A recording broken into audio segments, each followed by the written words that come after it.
markets. Pero bakit inaaway natin ang China? Tapos gusto pa natin makipaggera ng 30 days. When you go to the ASEAN Summit and the APEC Summit, by the mere name of APEC, Asia Pacific Economic Cooperation, you have to you have to go there with an economic agenda, not a war agenda. So kaya hindi siya pinansin ni Trump, di ba? At saka ng presidente ng China, si Xi Jinping. Kasi wala naman siyang agenda for economic cooperation. Nagtitreten pa siya.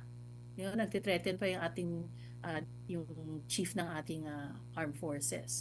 So, and we're such a small country with very minimal military capability, and you're going against such a big country with so much resources and nuclear capabilities na sinusugal nila yung buhay ng Pilipino dyan eh. So medyo nakakalungkot lang isipin. It's nice to see you again, Jason, and nice to meet you, MJ. Salamat sa opportunity ulit na maging guest ninyo sa inyong show. Ma'am, simulan na po natin yung diskusyon kasi nga kanina ay nagsagawa po ng ulat ang Philippine Statistics Authority at naitala nga po itong 4% na paglago sa ating GDP growth. Ito ay mabagal kumpara po sa naitala noong quarter 2. What's your comment on this, ma'am? Sa tingin po ninyo, ano po ang nakaapekto sa pagbagal ng paglago ng ating ekonomiya ngayong third quarter ng taong 2025? Actually, expected yan, no? Of course, hindi niya na-meet yung target. Hindi natin na-meet yung target kasi I think ang target sa third quarter is 5% or 5.5% thereabouts. So, malayo ang nangyari, no? So, kasi, syempre, dahil nga nag-i-investigate na sila ngayon sa mga flood control projects, at nakita na nga na may corruption. So, syempre ngayon yung government spending medyo binabantayan nila, no? So, sigurado babagsak yun. Kaya bumaba talaga yung government spending. Isa pa, dahil nga nagkaroon ng lack of confidence, no? Kasi ang laki ng corruption medyo nakakagulat talaga yung mga numero. So, yung domestic investments mo nanghina din. So, kasi medyo nagiging careful yung mga tao kasi may economic uncertainty tsaka may political instability. Tapos, ikatlo, nabawasan yung construction kasi nga, dahil sa mga investigations, hindi natuloy yung ibang projects, kaya talagang inatras na yung ibang projects, ganyan. Tsaka isa pa, nagkaroon tayo ng mga medyo malalalang kalamidad, no? So, lalo na sa Cebu, tsaka Cebu. Yung sa Davao, magugulat ka kasi sa Davao, malakas yung lindol pero hindi masyadong matindi yung nangyari sa kanila kasi siguro matitibay yung mga buildings doon. Pero yung sa Cebu, medyo matindi. Tapos ngayon, binagyo pa sila ni Bagyong Tino. Actually, nakikiramay nga pala ako doon sa mga nasalanta ng bagyong yan, lalo na yung mga namatayan. Ma'am, ito na po yung pinakamabagal na GDP growth mula pa nung lockdown. Sa tingin ninyo, ma'am, gaano po kalala yung pagbagsak nito kumpara po sa mga nakarang taon? At alam po natin, hindi lang mga negosyante, hindi lang yung mga investors yung nakakadama ng pagbagal ng ating ekonomiya, maging itong mga karaniwang mga Pilipino ay ramdam po itong pagbagal po ng paglago ng ating economy. Sa tingin niyo, ma'am, gaano po ito kalala kung ikukumpara po sa mga nakaraang taon? Actually, ito na nga yung pinakamababa buhat ng lockdown. Ang lockdown actually, kung tusin mo talagang tumigil yung economy dyan di ba? Kasi bawal kang lumabas ng bahay, yung ganon. So talagang nanghina yung ekonomiya nun. So kung ito medyo malapit dun sa nangyari nung lockdown, parang isipin mo, tumigil na ba yung ekonomiya natin? Siguro naman hindi pa, kaya lang talagang nanghihina na. Tsaka may mga sector, actually yung mga low income levels na talagang makakaramdam kasi unang-una kung mababang investments, hindi kukunti yung opportunities, tsaka hihina rin yung spending capacity ng mga tao, ganyan. So kaya yung consumer spending mo bumaba. So apart from government spending, investments, tsaka yung yung consumer spending, yung tourism receipts mo rin bumaba, 'di ba? Kasi nga medyo may problema rin tayo sa yung nga yung perception ng mga foreign uh, ng mga foreign countries, no? Yung iba nagbibigay pa ng notice kasi meron din security issues dito. At isa pa, nakikipag-away tayo sa China, you know. So China dati malaking ano yan eh, malaking bulk ng tourism natin. Ang mahirap sa tourism kasi pag nawala yan, mataas ang multiplier effect niyan kasi pag may turistang dumadating, magsistay sa hotel o kaya sa mga Airbnb homes, kakain sa mga restaurant, magsha-shopping sila. So, pag nawala sila, di babagal din yung mga pasok ng pera doon. So, ganun yung nangyayari ngayon. Talagang madadama mo, pero hindi pa ito yung full impact, no? Kumbaga pa umpisa pa lang. Ang tingin ko, mas lalala yan moving to 2026. Ma'am, ito, sinabi mo yung full impact, hindi pa nga ito kasi simula pa lang. At mararamdaman natin to going to 2026. What should the government do para hindi na tayo pumunta pa dun sa full impact na yan? Kasi tama yung sinabi mo, ma'am, meron tayong problema sa korupsyon. Yun yung inaharap natin dahil dyan sa korupsyon. Maraming investors. Yun ba, nag-viral nga yung sinabi mo, ma'am, na nagsiatrasan na ang mga investors kasi totoo naman talaga. Tapos ngayon, meron pang kalamidad na tumatama dito sa Pilipinas. So parang ano ba dapat ang unahin ng gobyerno ngayon? Kasi may nabasa ko yung Facebook post mo, ma'am, at you have pointed there yung weak and bad governance. So ano kaya ang dapat gawin ng ating pamahalaan para hindi natin maramdaman at sana naman wag sana yung full impact itong pagbaba po pagbagal ng ating ekonomiya. Alam mo, Jason, mahirap sagutin yung tanong mong yan eh. Kasi nga, ah, ang nangyayari ngayon is not about fundamentals eh, no? Kung fundamentals lang, kaya natin bumangon. Kaya lang pag may lack of confidence, yan ang mahirap kasi ah, paano mo kukumbinsihin yung mga investors na bumalik? Eh hindi Mm. pa nga, wala pa nga nakukulong. Walang accountability, di ba? Mm. Tapos yung mga investigations mo, parang ano ba nangyayari? Yung sa Congress, tinigil. Yung sa Senado, tinigil din yung Blue Ribbon. Hindi pa alam kung kailan mag-uumpisa. Ma'am, sa Davao Tapos po meron nag-investigate. mga, ha? Sa Davao sila nag-investigate.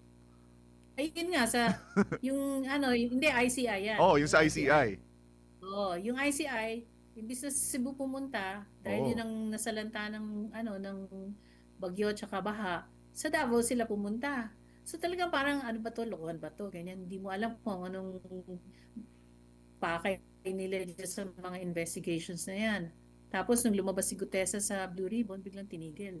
Kasi meron siyang pangalan na binanggit na hindi dapat banggitin. Di ba? So, medyo nakakaduda. So, mahirap pabalikin ng kumpiyansa kung hanggang ngayon wala silang, kumbaga they're in the state of denial about the magnitude of the problem. Diba? Kasi sa kanila, hindi pa nila nararamdaman eh.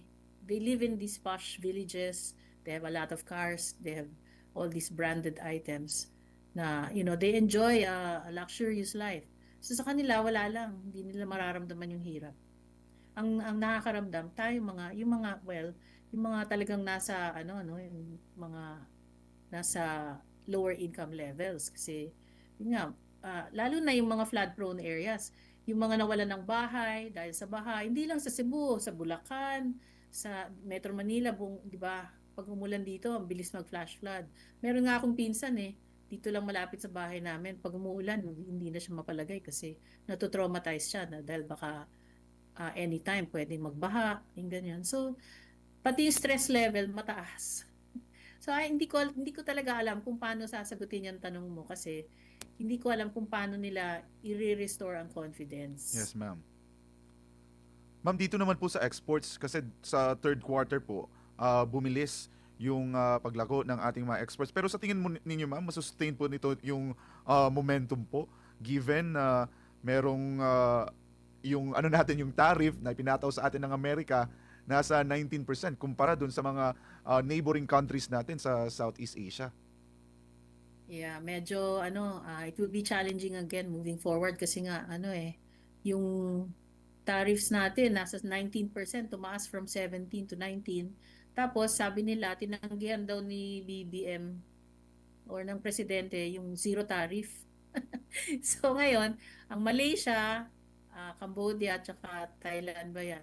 They're enjoying zero tariff. So, anong implication yan?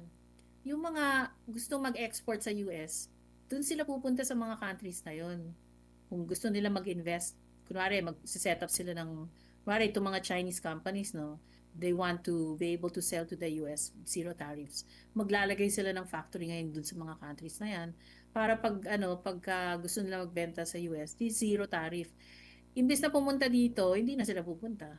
Doon na sila sa ibang country. So, hindi tayo makaka-export ng marami. Kumbaga, domestic exports lang ang asahan natin. Walang foreign-based exports.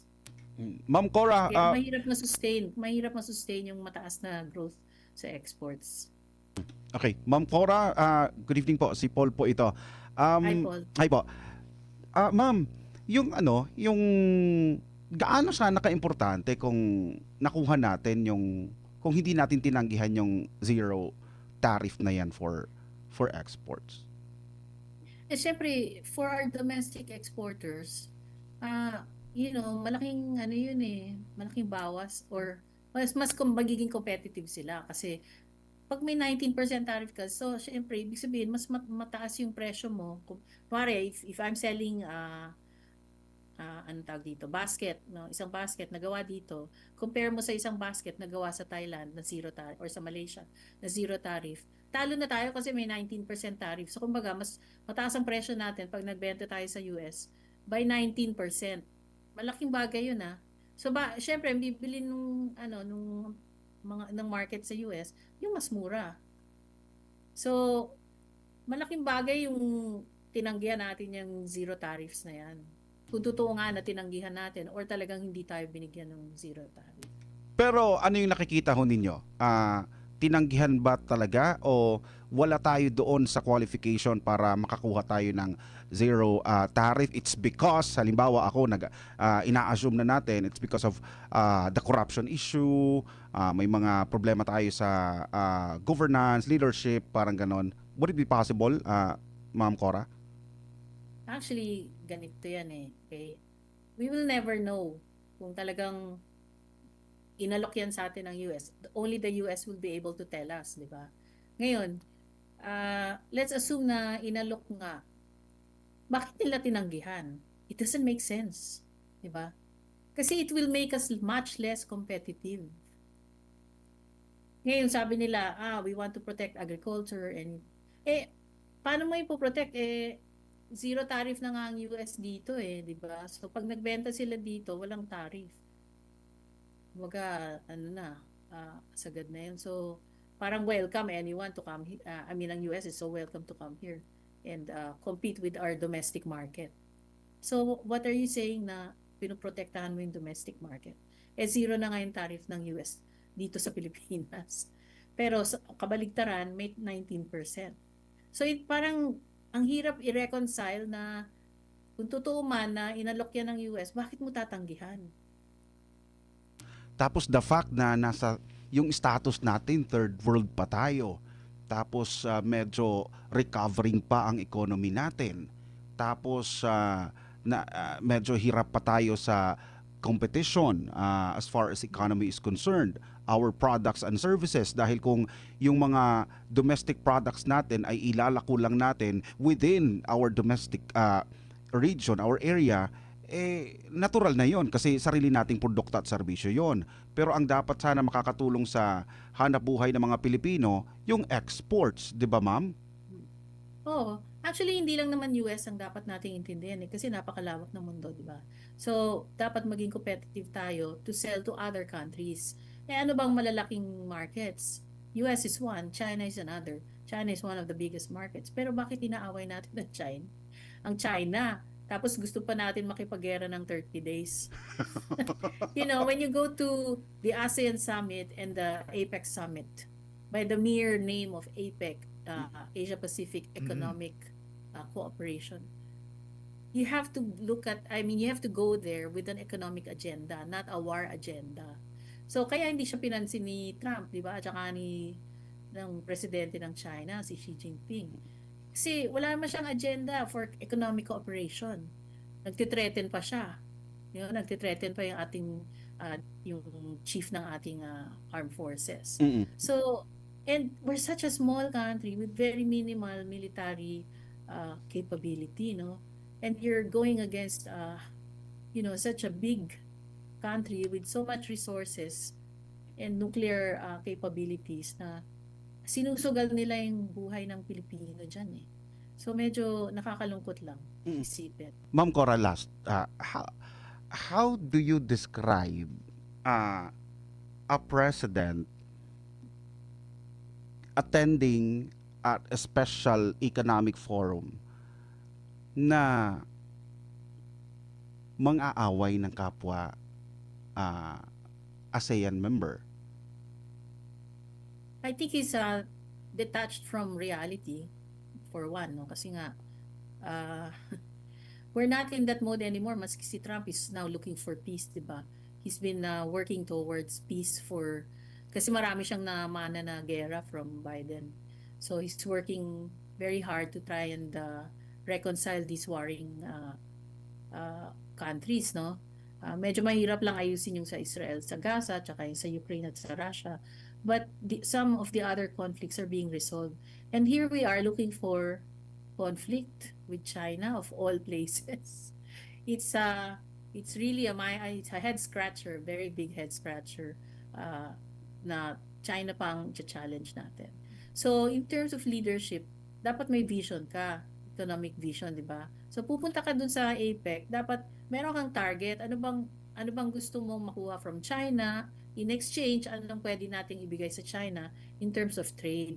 Ganon din sa US. So, ang US, ang laki na nang binigay natin sa kanila. So, dapat naman may maibalik sila. Kaya nga, kung talagang inalok yung zero tariff na yun yung balik eh, di ba? Out of Sana friendship yung na lang reward. sana, oo. Hindi, tsaka sana yung reward kasi libre yung gamit na ng basis eh. Tapos zero tariff sila dito. So, reward na yun. So, bakit mo tatanggihan? So, anong klaseng leadership yan? You're not thinking of the benefits that this kind of offer, if ever it's true, will benefit the exporters and the economy in general. So, I mean, that's already a sign of weak leadership and leadership without a vision. Last na lang, sorry ma'am, may babalikan lang ako kasi sinabi mo na tumigil yung infra projects natin, kaya syempre hindi din niya nakakapag-generate ng income, ng trabaho, ng job placement sa mga Pilipino ho natin. Should we continue sa infra projects natin sa kabila Hindi naman siya tumigil, bumagal. Siguro maraming mga infra projects na hindi natuloy. Pero yung iba tinutuloy pa rin. Kaya lang because ngayon binabantayan na ng mga tao, nandiyan pa rin yan. Kailangan ituloy because we need infrastructure to improve our roads, our bridges, put up more airports, farm to market roads, mga ganyan. Make life easier for the Filipinos. Kasi yung infrastructure, it's supposed to connect all of the islands, diba? So, kagaya yung mga bridges, ganyan. Kailangan yan, importante yan. Kaya lang, ang importante rin yung quality. So, how do you monitor now the quality? Kasi maraming mga projects, nakita mo yung mga flood control projects na konting ulan nagko-collapse na. So, sino nagbabantay niyan? Yun ang nakakatakot eh. Kaya, if I'm an investor, parang, paano ako makakasiguro na yung kapartner kong businessman dito sa Pilipinas, foreign investor ako, no? Yung kapartner ko dito, may proper execution nung project. That's one. Second, hindi siya mag-overprice ng mga materials. Kasi, di ba, nakita naman natin at saka na-prove na yan na maraming mga materials ang na-overprice. Kaya, nakakakuha sila ng kickback from the suppliers. At saka isa pa, paano sila makakakompete kung, libawa, yung mga Diskaya, magbibid, no? Ilan ang kumpanya ng Diskaya na nagbibid for one project? They're crowding out other potential contractors. Kasi nga, may deal na sila with the politicians. Itong mga tong kumpanya ko, magbibid yan So, meron dyan lowest bidder, yun lang kukunin mo. Yung parang ganon. Pero, in the meantime, yung ibang gusto magbid, hindi na makabid kasi may arrangement na Kumbaga rigged. The bidding is rigged. Ma'am, balikan po natin tong sa investors nga po. Kung magtutuloy-tuloy na mawalan tayo ng mga investors po, babagal yung economy natin, nakikita niyo po ba na yung mga future generation po natin, especially yung mga estudyante, nagagraduate ng high school o di kaya ng college, mahihirapan sila sa paghahanap ng trabaho and eventually, dahil wala nang mahanap dito na trabaho sa bansa, ay ano na lang, pupunta na lang sila abroad para doon magtrabaho po sa ibang bansa. Actually, ganun na nga nangyayari. But it might increase in numbers, no? Kasi nga, less ang opportunities dito. Kasi there are two types of investments, no? One is direct investments, the other is portfolio investments. So, indirect investments, pag bumaba yan, for sure, wala masyadong trabahong mapapala yung ating yung labor sector natin, no? Yung portfolio investors, hindi mo kaagad mararamdaman yung pagbaba ng employment kasi usually pag nag-invest ka sa stock market, yung mag-invest ka dun sa share price na nakalist na, kumbaga yung pera hindi pupunta sa kumpanya kundi sa uh, yung sa buyer or the seller, ganyan, dun sa stock market. Pero minsan yung mga companies or kadalasan yung mga companies kaya nag-list yan sila sa stock market para maka-list sila ng primary shares. Kumbaga, yung shares na ibebenta nila, yung pera pupunta sa kumpanya kasi gagamitin nila yan for expansion. Ngayon, yung expansion na yun, yun ang makaka-generate ng additional employment. Kaya lang ngayon, napakahina ng market, ang baba na ng mga stock prices, parang walang masyadong motibo for companies to go to the stock market and sell their shares kasi ang baba ng presyo you know. So kunwari nung height nung stock market no sometime 2017 yung SM Investments ang presyo niya umabot ng 1,000. Pag tinignan mo ngayon yung presyo niya mga 700 plus na lang. Kumbaga so na 30% na ang na-shave off dun sa price niya. So kumbaga kung ako may-ari ng SM Investments, magdadalawang isip ako bago ako munta sa market kasi baka hindi ko rin mabenta yung shares ko at the price that I want. Kanya. So in that sense, yung expansion nila either ma-curtail because they couldn't get additional funds from the market or mangungutang sila sa bangko.